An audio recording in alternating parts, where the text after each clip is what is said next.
So this is the thing, like Prabhupada, you see, he decided to leave his body and come to Vrindavan. But when his health condition improved, he didn't just want to lie in bed.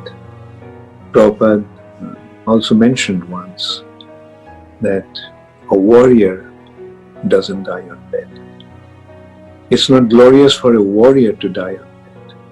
The glory of a warrior is to die in the battlefield. And for Prabhupada, the field for preaching was his battlefield.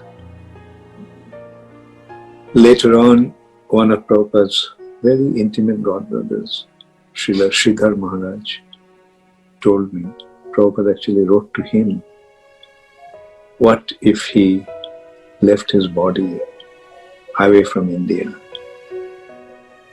And Sridhar Maharaj's reply was that wherever you are, that is Vrindavan.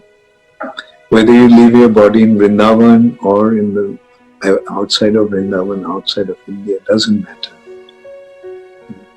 Wherever you are, that is Vrindavan, because Krishna is there with you.